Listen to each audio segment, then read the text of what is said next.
Assalamualaikum warahmatullahi wabarakatuh. Nama saya Feby Ruslawati, NIM 7211419061. Saya dari akuntansi D 2019. Di sini saya akan menjelaskan tentang sistem informasi untuk keunggulan kompetitif. Pertama, yang akan kita bahas yaitu perusahaan dan lingkungan. Sistem fisik perusahaan adalah suatu sistem terbuka yang di dalamnya menghubungkan dengan lingkungannya. Perusahaan mengambil sumber daya dari lingkungan mereka. Perubahan sumber daya ini ke dalam produk dan jasa, dan mengembalikan kembali sumber daya yang diubah kepada lingkungan. Sistem umum model dari perusahaan. Di dalam buku, pada bagan 2.1, kita dapat melihat 3 arus. Yang pertama, arus sumber daya fisik, yang terdiri dari manusia, material, mesin, dan uang. Yang kedua, arus sumber daya konseptual. Panah pada gambar tersebut menunjukkan data, informasi, dan keputusan berhubungan dengan informasi. Di sisi kanan, 2 arah arus data dan informasi yang menghubungkan perusahaan dengan lingkungannya. Yang terakhir, mekanisme pengendalian perusahaan, sebuah elemen yang memungkinkan perusahaan mengoperasikan sistem lingkaran tertutup yang diperlihatkan pada bagan tersebut. Arus sumber daya lingkungan. Perusahaan terhubung dengan elemen lingkungannya melalui arus sumber daya. Di antaranya ada 6 arus. Diawali dengan arus informasi dari pelanggan sampai komunitas global dan persatuan tenaga kerja. Arus dengan frekuensi sedikit di antaranya arus uang dari pemerintah, arus material dari supplier, dan arus manusia untuk berkompetensi. Keuntungan kompetitif. Keuntungan kompetitif mengacu pada penggunaan informasi untuk mempengaruhi pangsa pasar. Buruh berargumentasi bahwa perusahaan menerima keuntungan kompetitif dengan melakukan salah satu kegiatan seperti berikut. Yang pertama, melakukan produksi dan pelayanan berkualitas tinggi. Yang kedua, melakukan produksi dan pelayanan dengan harga murah. Dan yang terakhir, mempertemukan kebutuhan khusus dari segmentasi pasar tertentu. Titik terpenting adalah manajemen perusahaan menggunakan sumber daya fisik dan konseptual untuk mempertemukan strategi yang objektif bagi perusahaan. Rantai nilai tenaga kerja. Michelle yakin bahwa peluang perusahaan untuk menciptakan keunggulan yang kompetitif terdapat pada pembuatan rantai nilai atau value chain. Margin adalah nilai dari produk dan jasa perusahaan setelah dikurangi harga pokoknya, seperti yang dirasakan konsumen perusahaan tersebut. Rantai nilai dibuat dari aktivitas primer dan pendukung yang berkontribusi pada nilai margin perusahaan. Peningkatan nilai marginal merupakan model rantai objektif. Perusahaan dapat menciptakan nilai dengan menampilkan aktivitas, di mana tenaga kerja menyebutnya sebagai nilai aktivitas. Supply chain management. Manajemen rantai pemasok terdiri atas aktivitas sebagai berikut.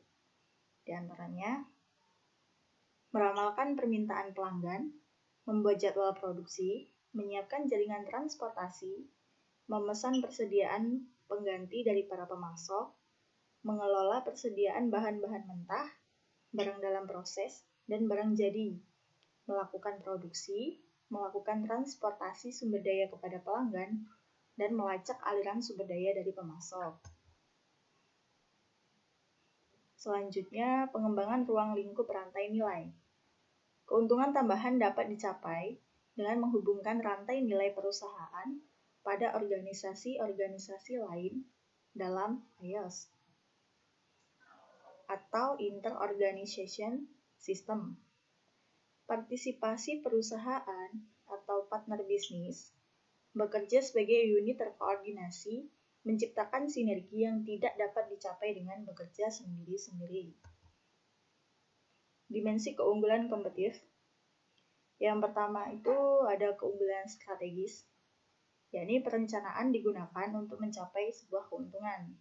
Yang kedua ada keunggulan taktis, yakni metode untuk menyempurnakan strategi dalam cara yang lebih baik dibandingkan dengan pesaing.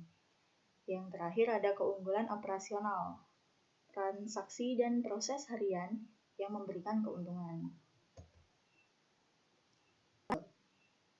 Pemain besar pada pangsa pasar global saat ini merupakan perusahaan multinasional. Proses informasi dan komunikasi berdasarkan koordinasi sangat penting untuk sebuah MNC. Koordinasi, khususnya, telah menjadi kunci pencapaian keunggulan kompetitif dalam pasar global.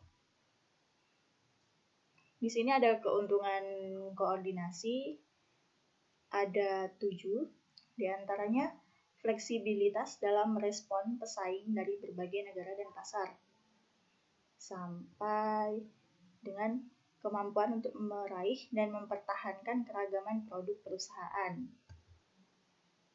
Manajemen informasi. Sumber daya informasi perusahaan ada 7, diantaranya dari perangkat keras komputer, perangkat lunak komputer, spesialis informasi, dari pemakai sendiri, dari basis data, dari informasi, dan fasilitas. Pencapaian keunggulan kompetitif melalui penggunaan informasi menuntut manajemen yang efektif pada sumber daya ini, dikenal sebagai manajemen informasi. Di sini ada dimensi informasi.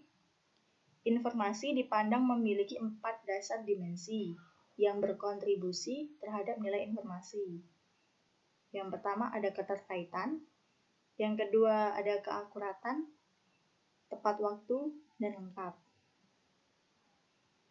Yang paling penting di sini adalah lengkap, karena informasi harus tersedia untuk menghadirkan gambaran lengkap, masalah, dan solusinya. Perubahan alamiah manajemen informasi. Tugas manajemen informasi menghadapi permasalahan baru sebagai teknologi baru yang dapat membuat proses sistem transaksi gaya lama tidak terpakai lagi. Nah, di sini juga ada pengaturan legacy system, merupakan salah satu masalah. Contohnya, mengubah informasi berjalan pada hardware baru.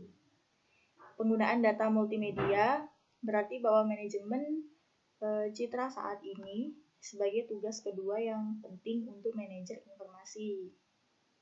Dan yang terakhir ada pengetahuan manajemen, adalah tugas ketiga, permintaan terhadap sistem manajemen basis data yang mudah digunakan dan paket software guna analisis data.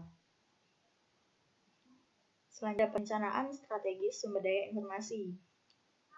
CEO memberikan arah strategis bagi sumber daya informasi, dan CEO juga mengkoordinasikan Departemen Usaha Strategis IS dengan strategi perencanaan bisnis perusahaan keseluruhan. Sebagai perencanaan strategis, pada area bisnis khusus juga dikembangkan. Sumber daya informasi perusahaan harus juga berkoordinasi dengan usaha ini. Sekian yang dapat saya sampaikan, lebih dan kurangnya mohon dimaafkan. Saya akhiri, wassalamualaikum warahmatullahi wabarakatuh.